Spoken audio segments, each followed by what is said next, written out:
Daredevil born again का 8th episode आ चुका है। ये सीजन का सेकंड लास्ट एपिसोड था। आपको ये कैसा लगा कमेंट करके बताइए, बिकॉज मैं जानना चाहता हूँ। आज के एपिसोड में काफी सारी चीजें क्लियर हो गई हैं, so now let's talk about it. Episode 8 की शुरुआत होती है पॉइंटडेक्स्टर एके बुलसाई के साथ, जिसे एक प्राइवेट प्रिजन में रखा गया है, जहां उसके आसपास और कोई नहीं है। उसके अंदर कोई ऐसी चीज नहीं है जिसका यूज वो एज अ वेपन कर सके, बिकॉज हम जानते हैं कि वो किसी भी चीज को वेपन में टर्न कर सकता है। इवन आगे हम देखते भी हैं कि वो अपने खुद के दांत को एज अ वेपन यूज करता है। लेकिन फिलहाल यहाँ पर कुछ गार्ड्स आते हैं, उसे यहाँ से ले जाते हैं और वो कंफ्यूजन में होता है कि वो उसे कहाँ ले जा रहे हैं। बट फिर हम देखते हैं कि गार्ड्स उसे जनरल प्रिजन में डालते हैं, जहाँ पर सारे प्रिजनर्स होते हैं। फिर वो कहता है कि मुझे यहाँ नहीं होना चाहिए, और ऐसा इसलिए क्योंकि आगे हमें पता चलता है कि उसने वनीसा के साथ एक डील की है।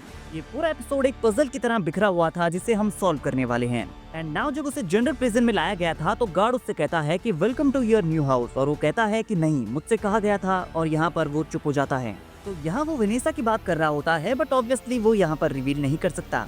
नाउ मैट को यहाँ बुलसाई के बारे में पता चलता है। क्रिस्टन उससे कहती है कि मेयर फिस्ट ने उसे वहाँ से हटाया है। तो मैट को लगता है कि फिस्ट बुलसाई को मरवाना चाहता है, क्योंकि पहले बुलसाई एक प्राइवेट सेल में था जहाँ वो सेफ था, एंड ना वो जब सबके साथ आ गया है तो वो उसे मार देंगे। क्रिस्टन कहती है कि बुलसाई तुमसे मिलना चाहता है, लेकिन मैट उससे नहीं मिलना चाहता, बिकॉज ऑब्वियसली उसने फॉगी को मारा था। हालांकि मैट जोजी इस बार में जाता है, जहां पर चेरी भी आता है, और जोजी उन्हें बताती है कि जिस रात फॉगी की डेथ हुई थी उस रात वो उमल विनीस पी रहा था। और ये मैट के लिए बहुत इंपॉर्टेंट है, बिकॉज जब वो और फॉगी लॉ स्कूल से ग्रेजुएट हुए थे तब उन्होंने ये ड्रिंक पी थी, और वो इसे ओनली तब पीते हैं जब वो जीत जाते हैं। और ये चीज मैट पहले हेदर से भी एक्सप्लेन कर चुका है। तो फॉगी अपने डेथ से पहले ओमल विनीस पी रहा था, जिससे मैट को लगता है कि वो सेलिब्रेट कर रहा था, क्योंकि उसे बिलीव था कि वो ये केस जीतने वाला है। नाउ जो केस फॉगी जीतने वाला था वो वेनेसा के लिए एक बैड न्यूज थी, क्योंकि हमें पता चलता है कि उसी ने फॉगी को मरवाया है। लेकिन मैट अभी ये बात नहीं जानता। उसे लगता है कि बुलसाई ने उससे बदला लेने के लिए फॉगी को मारा था। बट नाउ उसे रियलाइज होने लगा है कि किंगपिन ने फॉगी को मरवाया है ताकि वो कोर्ट में ना जा सके और चीजें किंगपिन के अगेंस्ट ना हो पाए। इसीलिए मैट प्रिजन में बुलसाई से मिलने जाता है और उससे पूछता है कि क्या किंगपिन ने उसे हायर किया था। वो ये भी कहता है कि किंगपिन तुम्हें मरवाना चाहता है, इसीलिए तुम्हारी जगह बदली गई है। मैट उससे ज्यादा बात नहीं करना चाहता, बट डेक्स यहाँ पर मैट से कहता है कि तुम्हें मुझे बचाना होगा। किंगपिन ने मुझे यहाँ शिफ्ट किया है ताकि वो मुझे मार सके, और मुझे तुम्हारी हेल्प चाहिए। और मैट उसकी हेल्प करता भी है। कुछ हद तक मुझे लगता है कि मैट यहाँ पर जानबूझकर उसका टेबल पर सर मारता है ताकि उसे डॉक्टर के पास ले जाया जाए और वो वहाँ से भाग जाए। बट मैट बुलसाई को बाहर निकालने के लिए और लोगों की जान को भी खतरे में नहीं डाल सकता, एंड क्योंकि उसने फॉगी को मारा था तो मैट उसे इतनी इजीली माफ नहीं करने वाला। बट ऐसा हो जाता है। मैट उसका सिर जोर से टेबल पर मारता है, जिससे उसके सिर पर एक बड़ा सा वूंड आ जाता है। और गार्ड प्रिजन में उसे डॉक्टर के पास ले जाता है, और यहाँ उसे चेयर से बांधा जरूर होता है, लेकिन जैसे ही गार्ड वहाँ उसे आकर अनटाई करता है तो वो देखता है कि बुलसाई ने अपना एक दांत तोड़ लिया है, जो शायद टेबल से खाने के बाद थोड़ा सा लूज भी हो गया था। बट जो भी हो, यहाँ पर बुलसाई अपना दांत तोड़ देता है, और इस दांत से वो गार्ड की आंख पर हिट करता है। और क्योंकि गार्ड यहाँ पर काइंड ऑफ उसे अनलॉक कर चुका था, तो वो खुद को पूरा फ्री कर लेता है और सीजर्स को 2 पार्ट में स्प्लिट करता है और चाकू बनाकर गार्ड एंड डॉक्टर दोनों को मार देता है, और फिर गार्ड का सूट पहनकर वहाँ से एस्केप कर लेता है। नाउ आ जाते हैं किंगपिन के ब्लैक टाई इवेंट में, जहाँ पर बक को प्रिजन से कॉल आता है। ऑफिसर उसे बताता है कि बुलसाई यहाँ से भाग गया है, एंड बक तुरंत ये बात किंगपिन एंड वेनेसा को बताता है। यहाँ फिस्ट कहता है कि इसे जल्दी हैंडल करो, बट वो वेनेसा थी जिसने फॉगी को मरवाने के लिए बुलसाई को हायर किया था, और किंगपिन को ये बात पता नहीं है। और वेनेसा यहाँ पर किंगपिन को ये बात बताने वाली होती है। वो कहती है कि मैं तुमसे कुछ कहना चाहती हूँ, और मैट अपने सुपर हियरिंग से ये सारी बातें सुन रहा होता है, और फिर उसे रियलाइज होता है कि वो किंगपिन नहीं, वेनेसा थी जिसने फॉगी को मरवाया था। और ये सब कुछ जब हुआ था तो किंगपिन वहाँ नहीं था। एको से आंख में शॉट खाने के बाद वो रिकवरी में था, और तब वेनेसा चार्ज में थी। इट मींस कि फर्स्ट एपिसोड में किंगपिन मैट से डाइनर पर सच कह रहा था कि फॉगी की डेथ से उसका कोई कनेक्शन नहीं है। और एपिसोड में हमने आगे देखा था कि किंगपिन वेनेसा से अब कोई भी सीक्रेट्स नहीं रखना चाहता, जहाँ वो वेनेसा को बिना कुछ कहे चॉइस देता है। वो टेबल पर एक की रखता है, साथ में एक गन होती है, और उसके सामने एडम को रिवील करता है, और बेसिकली एक सिचुएशन क्रिएट करता है कि या तो तुम उसे चूज करो या फिर मुझे। अब वेनेसा ऑब्वियसली किंगपिन के साथ रहना चाहती है, तो उसे पता है कि यहाँ से आगे बढ़ने का सिर्फ एक ही रास्ता है, और वो है एडम को मारना, और वो ऐसा ही करती है। फिर किंगपिन वेनेसा से कहता है कि मैं तुम्हें छोड़कर फिर कभी नहीं जाऊंगा, और वेनेसा कहती है मुझे पता है तुम नहीं जाओगे।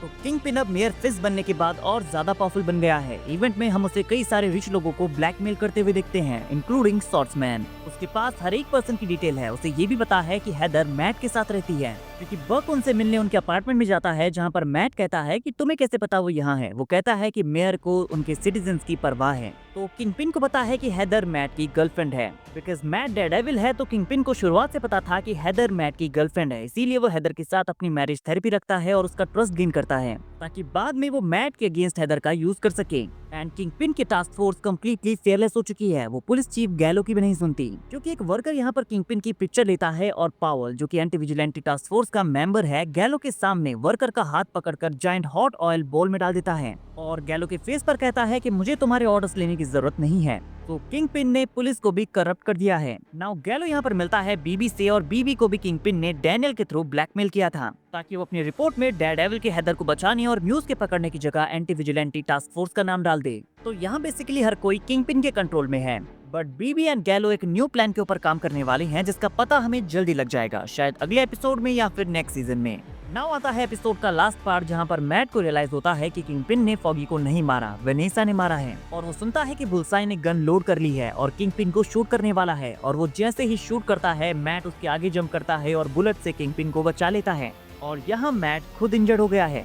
नाउ यहाँ पर क्वेश्चन आता है कि मैट ने किंगपिन को उस बुलेट से क्यों बचाया, क्योंकि शायद वो किंगपिन को इतनी इजी डेथ नहीं देना चाहता। वो उसके क्राइम्स के लिए उसे जेल भेजना चाहता है। लाइक वो किंगपिन को वो पनिशमेंट देना चाहता है जो वो डिजर्व करता है, और इसीलिए वो उसे बुलेट से बचा लेता है। एंड इसके बाद किंगपिन को मैट का थैंकफुल होना चाहिए, बिकॉज उसने उसकी जान बचाई है। और शायद ये पार्ट हमें आगे देखने को मिलेगा भी। बट डेयरडेविल बॉर्न अगेन के ट्रेलर में हमने देखा है कि नेक्स्ट एपिसोड में फ्रैंक कासल वापस आने वाला है, लेकिन साथ में हमने एंटी विजिलेंटी टास्क फोर्स को मैट के अपार्टमेंट में देखा है, जहाँ वो उनके साथ फाइट करने वाला है। बट वो ऐसा क्यों करेंगे? ना हो सकता है कि वनेसा किंगपिन को बताएगी कि उसने फॉगी को मरवाया था और मैट ये बात जान चुका है। और क्योंकि मैट डेयरडेविल है, एक लॉयर है, तो वो उनके लिए एक खतरा है और उन्हें मैट को मारना होगा। और किंगपिन वनेसा को अपसेट नहीं करना चाहता, तो मैट के उसे बचाने के बाद भी वो उसे मरवाना चाहता है। और वो मैट को मारने के लिए अपनी एंटी विजिलेंटी टास्क फोर्स भेजेगा, और ये चीज मैट को as a Daredevil fully charge करने पर मजबूर कर देगी। तो गाइस, ये था डेयरडेविल बॉर्न अगेन का एपिसोड 8। आपको ये स्टोरी किस तरफ लीड करती हुई नजर आ रही है, कमेंट करके जरूर बताइए। वीडियो अगर अच्छी लगी हो तो वीडियो को लाइक और चैनल को सब्सक्राइब करना ना भूलें, बिकॉज ऐसी अमेजिंग वीडियोस हम डेली लाते रहते हैं।